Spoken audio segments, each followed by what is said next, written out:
Mesdames, Messieurs, c'est avec un sentiment de gravité, mais surtout avec une détermination inébranlable que je prends la parole aujourd'hui à l'occasion de cette journée d'échange autour de la rentrée scolaire 2026-2027. L'école haïtienne est à la croisée de chemin. Alors que nous préparons la rentrée scolaire, le message que je porte devant vous ce matin est simple. La réussite de cette année académique 2026-2027 est une responsabilité collective. Elle exige l'engagement sans faille de l'État, le soutien continu de nos partenaires, la rigueur de nos cadres administratifs, la confiance des familles et la collaboration des partenaires, principalement les éditeurs de manuels scolaires. L'éducation de nos enfants ne peut plus attendre. Elle doit être le ciment de la reconstruction de notre nation. Notre ambition ne se limite pas à ouvrir les portes des classes. Elle vise à transformer en profondeur ce qui se passe à l'intérieur des salles de classe.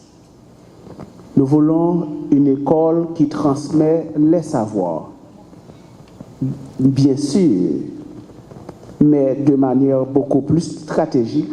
Nous voulons une école qui invite les enfants à la construction de la connaissance et à la production de la connaissance. Et nous voulons aussi une école qui fait la promotion des valeurs qui sont susceptibles de bâtir, de fonder et refonder notre société.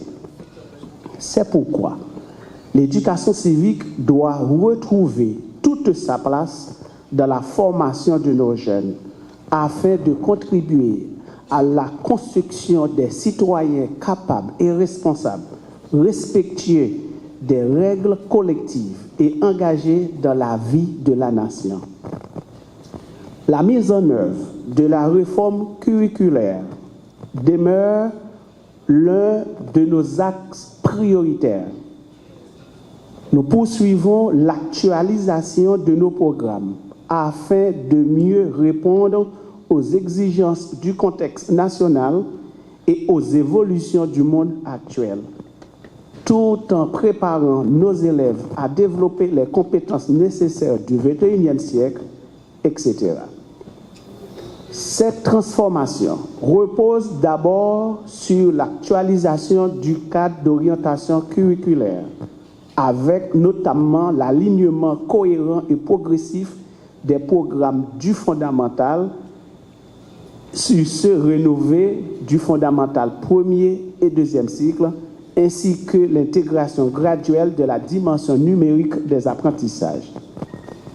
Pour soutenir cette transformation, nous déployons des dispositifs structurants. 1. Alimentation scolaire. En synergie avec le programme national de cantine scolaire et de nos partenaires financiers, nous renforçons la distribution de repas chauds pour garantir que chaque enfant étudie dans des conditions dignes. Un enfant qui a faim ne peut pas apprendre. 2. Modernisation des infrastructures. Nous accélérons les chantiers de construction, de réhabilitation et de sécurisation des établissements scolaires à travers le pays. Grâce à l'engagement de l'État, du Fonds national de l'éducation et de nos partenaires techniques et financiers, des nouvelles écoles voient le jour afin d'élargir l'accès à l'éducation et d'offrir aux élèves un espace d'apprentissage adapté. Les inaugurations des écoles construites et réhabilitées marqueront notre volonté collective de rapprocher davantage l'école des communautés. 3. Transition numérique et énergie. L'accès à l'électricité et à Internet dans nos écoles devient une priorité nationale. Nous ne pouvons pas préparer la jeunesse d'aujourd'hui avec les outils d'hier. La transformation numérique doit accompagner l'évolution de nos programmes, améliorer les pratiques pédagogiques et renforcer la qualité des apprentissages. 4. Formation continue et mise à niveau des enseignants. Nos enseignants bénéficieront de programmes renforcés de formation à l'éducation numérique et de modules de mise à niveau académique pour répondre aux nouvelles exigences pédagogiques. Nous devons également faire de l'école un véritable espace de protection et de bien-être pour nos enfants. C'est dans cette perspective que le développement de services essentiels, notamment pour accompagner les élèves et améliorer leurs conditions d'apprentissage. Conscient des défis économiques et sociaux majeurs actuels et auxquels font face nos concitoyens, l'État haïtien a déjà mobilisé des ressources concrètes pour réussir cette transition vers les classes. 1.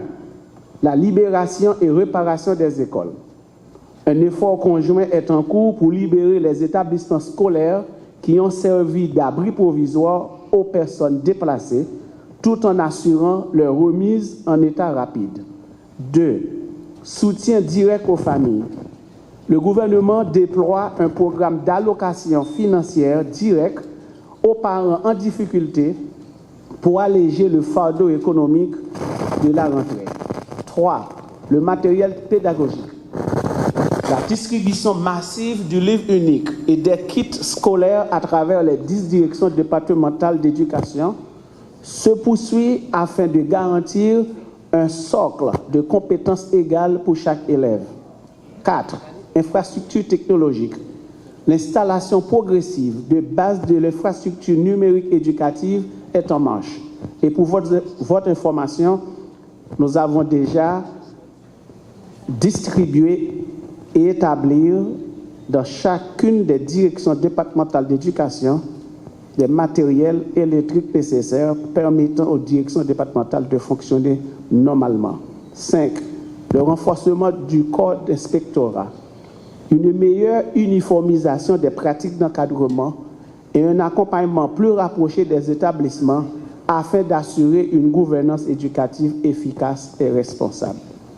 Chers partenaires, l'école est le sanctuaire de la République.